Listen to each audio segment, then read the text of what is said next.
ขบเนี่ยของสำปอกก็เล็กอ่ะมันตัวหันตีมสังการป้าหนึ่งเพียงก็เนี่ยมันก็กระจันสังการเนี่ยเจ้าเป็นเจ้าสารีบุตรลาก็มันหูจักเจ้าสังการเจ้าเพียงกันมันเป็นปริมันตระมันเพียงกันค่าว่าจังได๋เจ้าสารีบุตรลาก็ล้อมตัวเจ้าสังให้ใจเตี้ยเนาะเนี่ยขึ้นเขากันเนื้อลุกมันลุกคันเจ้าสารีบุตรลาเนี่ยเปิ้นเฮ็ดปันหิมพระเป็นเจ้าภายขวามือพระเป็นเจ้าในเป็นเจ้ามอกกระดาษภายขวามือพระเป็นเจ้าในเป็นเจ้ามอกกระดาษนี้เจ้าแทงภายนึงในท่านเป็นเจ้าสารีบุตรลาเนี่ยเฮ็ดไปปีกขวามือปีกซ้ายมือนั่นมีไว้เจ้าสารีบุตรลาเนี่ยเป็นลูกภายขวามันเจ้าเขากันนั่นขึ้นกับเมเวียนผ่าเหลืองมันเนี่ยขึ้นออกมาจู่เจ้าสางอ่อนนั่นขึ้นมาห้อมมือเจ้าสางอ่อนเจ้าในมีตาเนี่ยก็หมอดูเต้เนี่ยหมอดูหมอตุ้ยก็ไม่รู้ต้องเพ่งกันเจ้าตุ้ยปันดูเนี่ยเพ่งเอาค่าเนี่ยดังบอกมาเพราะว่าเจ้าสั่งอ่อนหันเฮาเจ้าสารีบุตรลาเข้มแลบเนี่ยก็เจ้าเฮาตักเสียกำหน้าว่าจังไหนปุตุยจังไหนเนี่ยมันเจ้าเนี่ยเป็นอากาศสาวกาลงเนี่ยสำคัญน้อมต่อเจ้าสั่งอ่อนจังนั้นเนี่ยส่งมันเจ้าอับมีหมันน่ะมีจำว่าเป็นต่างเจ้าต่างป้าเป็นมุนเจ้ามุนจ้างลงต่างเจ้าต่างป้าเลยเจ้าสั่งกระตักมันจังนั้นเนี่ยเจ้าสั่งกันเจ้าเพ่งกันเนี่ยพวกเจ้าสั่งอ่อนตักจังไหนเนี่ยพวกเป็นต่างเจ้าต่างป้าเนี่ยส่งเขาที่หับมาหนังนี้เจ้าสั่งจิตขบสั่งหูเขาตักแน่นอนเห็นนอกปันหูก่อนเลยนะนี่เจ้าสารีบุตรอะไรเนี่ยเจ้าในมีตาก็มอรู้เนี่ยแค่เราตักบอกด้วยบัญชีกรรมเนี่ยมันจะมีหมันนะก็ว่าที่ไหนเจ้านู้นถ่ายจังมาจู้มันเจ้ามาจู้มันเจ้าเอวเนี่ยก็ขาดเบี้ยวที่เดี๋ยวก็หูเนี่ยไม่การตลาดเนี่ยติ๊กว่าจะคู่เด็กขาดบินได้ยขาดตุ้ยกว่าจังเลยก็หันดีนะหยันข้าวเนี่ยพายคุยกับย้อนเปิดสังสัมบัติในตลาดหูเนี่ย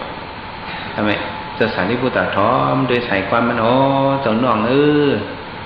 ถอมโดยใส่ความเจ้าเนี่ยเจ้าเจอเยอะติ๊กว่าจะคู่เจ้านั่นเนี่ยใส่ความเจ้าในยิงปึงเลยติ๊กว่าจะคู่เจ้าเนี่ยเจ้าเคยเป็นหมาหน้าไว้หมาหน้าค้ำไว้เนื้ออกบวกไว้เนื้อแต่เจ้าบุ้ยไหนจมในตลาดใดเจ้าหลุยย้อมเบ็ดหมาหน้าเจ้าที่พระเจ้าคู่อันเจ้าไล่ไว้นั่นไหนก็มันครึ่งคายสังวะมันออกพ้นสันสละ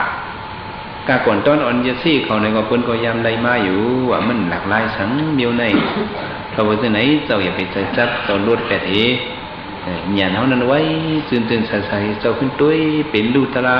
เนื้อตู่เจ้าเล่เนี่ยสอนบันมันเจ้าเจ้าไหนมันเจ้าขึ้นกับยศเป็ดหมาหน้ามันเนี่ยคัดเจอตุ้ยมันเจอจับที่ปัจจัยคู่มันนั่นเนี่ยตุ้ยขึ้นตระสื่อโยเนี่ยยอมหมาหน้าเนี่ยเฮ็ดการตระกว่าเนี่ยก็อำลึงนั้นเจ้านุรุถาเขาสั่งไล่ตระกว่าสั่งได้เป็นยาหันถากว่าแต่ว่าก้มยอมเบ็ดมันหมาหน้าหน่วยนั้นตลาไหนส่งเดชจังไร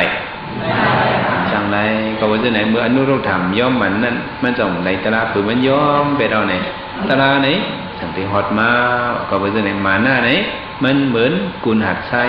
จังเป็นที่ข้องคำเฮาเนี่ยเฮาอย่าไปไว้เนี่ยที่นั้นศาสนาพระเป็นเจ้าในมีแทงเจ้านึงอันไว้มาหน้าอย่างน่ะซึ่งมันเจ้าห้องวะ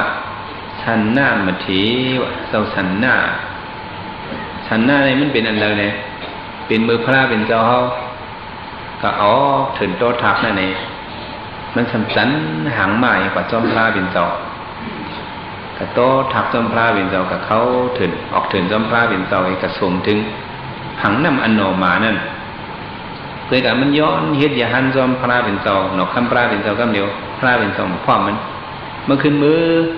อป่องเข่าบันซื้อเป็นพอเมียเขาก่อนเล่เนี่ยนะมือป่องเข่าบันซื้อนั่นในก้อนเนี่ยวะเมื่อขึ้นมือป่องเขาลองมาเขาอยู่ดีช่วงวันเฮ็ดยาห้าเนี่ยมือป่องเข่าบันนี้เนี่ยมันขึ้นมาถือว่าพระเป็นเจ้าขึ้นเพียวมึงก็ปีละบุตรมาเนี่ยมันก็สั่งขึ้นมาเฮ็ดยาห้านคือกับเผื่อมันมาเฮ็ดยาห้านเนี่ยเสียตาพระเป็นเจ้าสัมปันสันอย่าทุอิตตับเจ้าสารีบุตรเจ้ามอกกลันเจ้าก้อนติญญาเจ้านุโรธากันนั่นเปิ้นไล่อิตตัดไล่จัน เป็นเอกสาวกะบ้านไหนเป็นมหาสาวกะบ้านไหนเนี่ยสันหน้าในสัมป้าวะก้มป้าเนี่ยจะลำดอกพระเนี่ยก็มันพัดจะลำมันก็จะลำดอกเนี่ยก็จะลำดอกเจ้าสารีปุตราเขาจะลำดอกเจ้ามอกหลานเขาจะไหนเขาจะไหนตึกเป็นไม่เมื่อว่าข้าเมื่อไหนก็ชาวมาอะไรอย่าทุกข์จันขุนเมี้ยวนั้นจันเมี้ยวนั้นเมี้ยวไหนวะงอสังไรได้สันหน้าในกึ่งดีไรเนี่ยวะให้ยังเนี่ยเมื่อกระสงนั่นกระสงหนอคำเป็นเจ้าออกเถินนั่นเป็นไอชันนั่นก็กระสงลงว่ะสังว่าห้องกระสงนั่นขี้ยังเต็มเป็นพระมหูหม้อเนี่ยนะอันหลุดไรเนี่ยเขาหลุดไรเนี่ยเขาจะนั่นตึกมาปั่นหลังเลยเนี่ยมันไรเนี่ยหันใจอิดเขาจะนั่นมาลาโตมันเจ้าก็จีบมาลาโตเขามันคำลาโตเบิ่นวะเนี่ยเขาเนี่ย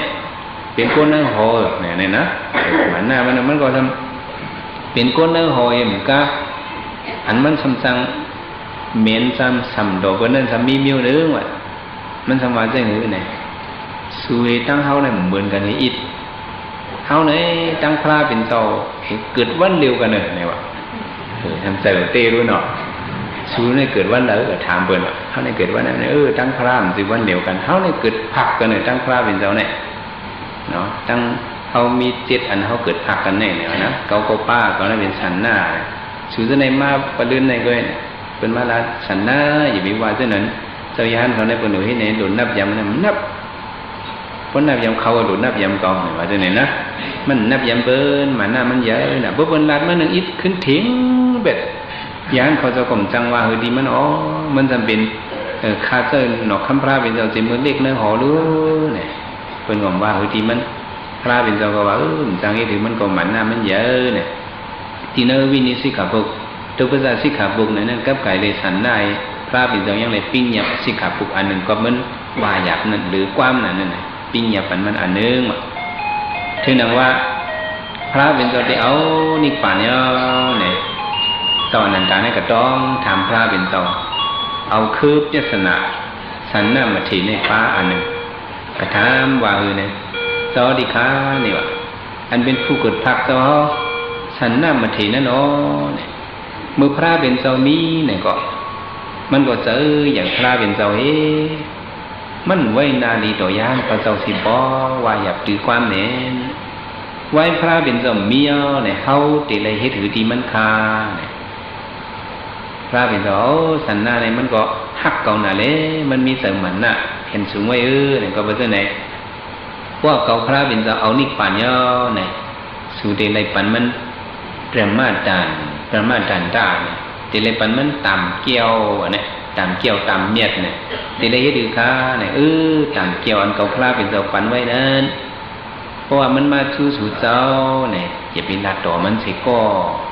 มันมาอุสูเนี่ยอย่าไปลัดต่ออย่าไปนั่งหือมันวะ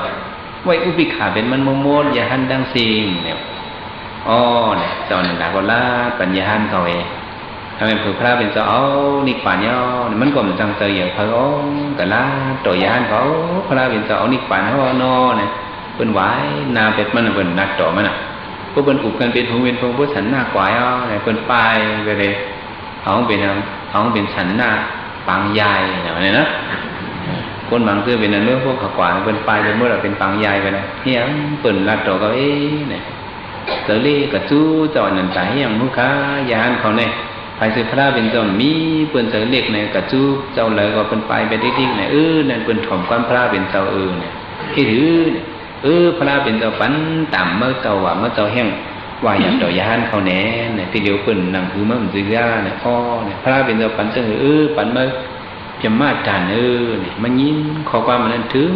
เจอมันล่ะมันตายลืมตันสามปอก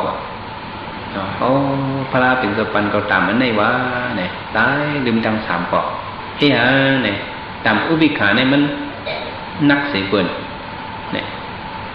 มีปองหนึ่งพระเป็นเจ้ากับแถวที่เมืองหมอมาตีหนึ่งหมอมาเนี่ยมันสอนมาเนี่ยให้กาก็หมอให้เวียนก็หมอให้คุบก็หมอมาสอนเขียนพระเป็นเจ้าถามมันหมอมาเมื่อสอนมาในสอนอะไรกูดูอยู่สื่อสิ่งเมื่ออย่าเบื่อเดินได้มันว่ามันไรคาตัวเมื่อสอนไรนั่นก็มีว่ามี เมื่อสมีถือเป็นด่านมันบันสลีลู่เนี่ยว่ะ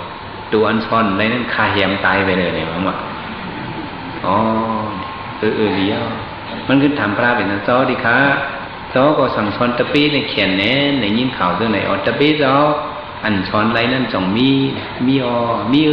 ระเป็นก็มีเนี่ยจ้อสมีถือเป็นด่านพระเป็นจ้อเขาแหมตายไปเลยตัวไหนจ้อเขาในปัญหาที่ปัจจุบันนั้นชัดตัวจะเป็นตายนั่นเหตุเนี่ยไล่เอาตายจ้อนั่นให้ถือหมอมาในธรรมพระเป็นจ้อวะไล่เขาเอาตายตะเป้นวันนั้นแหละเขาไว้อุปิขาเปด้วยเนี่ยไว้ทำเป็นก็เหมือนเรื่องสันได้ในสังขารเจ้าเขาเห็นมันตายอย่างนั้นไว้อุปิขาเปเพ้อก็มันหนังหือมันก็ว่า